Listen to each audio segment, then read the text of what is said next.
上海这样超级大城市旁边的乡村，非常重要的一项，它为城市人疗愈心理。陈浦村非常完整，沿河而建，3面树林，1面临湖，大概不到400个房子。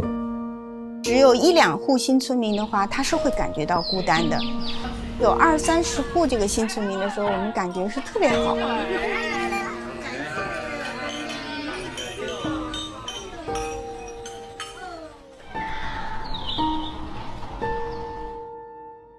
我原来在上海是上班族，因为送朋友搬家到这个村子，这是国家级生态文化村。2011年的时候，没有年轻人，就是一些老人住在这里。你站在桥上，你可以看到几百只萤火虫在芦苇上飞舞。那也是在那天晚上认识了青蛙妈妈、青蛙爸妈。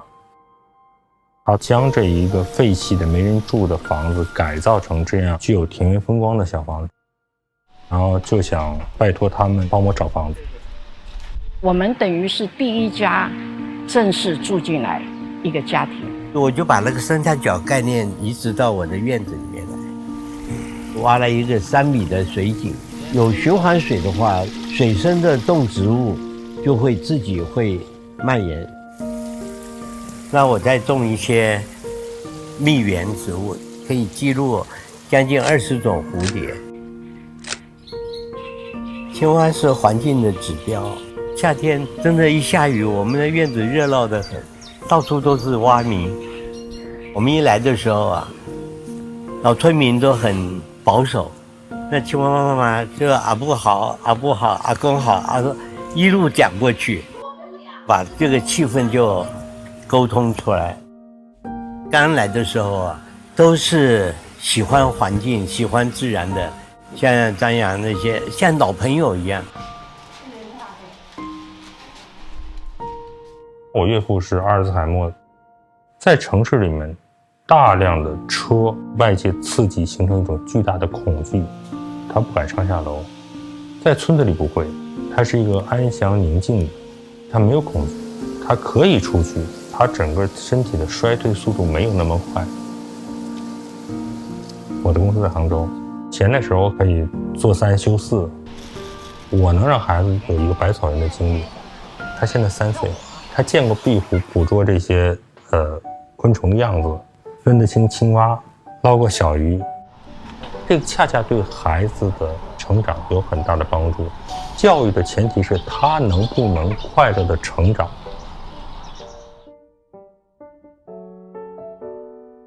2011年春天进到这个岑浦村的，我从小就长在黄浦江畔，硕士读的是生态学。很多人会质疑说有机农业的产量太低了。经过这10几年，我觉得它确实能有一个良性产量，收支平衡。我的农田的这周边是种了一排一排的，就是绿篱笆，让一些捕食性的益虫呢，能快速的从这边移动到那边。黑胸胡蜂它会捕食菜青虫，旱作的蔬菜田里面却设计了水生植物茭白的沟，为青蛙、小鱼、虾和蜻蜓做了一个通道，可以帮我抑制虫害啊。农田的这些肥料它就会冲到这些沟里头，而不会去污染自然水体。我原先在城市里工作的时候，就是写文案，加班熬夜，弄得身体很不好。住到乡村的时候，能够给我一个疗愈。归根究底，都是被这边的环境吸引的。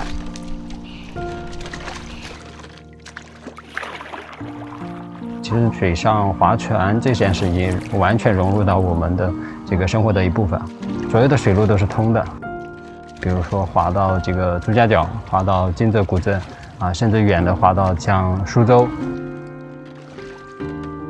住了12年，慢慢呢，这个水每天浑的时间越来越多，直到今年疫情上海封控2、3个月的时间啊，整个这个水质突然一下子就恢复到一个特别好的一个状态，一下子把自己的这个环保的这种意识就给吊起来了。划船去捡垃圾。感觉就是说，真的好的环境是可以非常治愈的。村不村的社区的形成，有画家，有音乐家，还有学校老师，大家有很多共同的话题。我们几乎是常常在谁家聚餐，每家带个2个菜啊过来，这样聚会啊。这些菜都是我们自己这个周边产的。我们种地呢，通常来讲是坚持不用化肥农药的。扒开杂草之后，韭菜长得很好。我们一起包饺子。来，饺子来啦！在我们家当时最夸张一次，在后院里头有40个人一起吃，彼此之间没有这种隔阂的，完全放松的交流，很开心。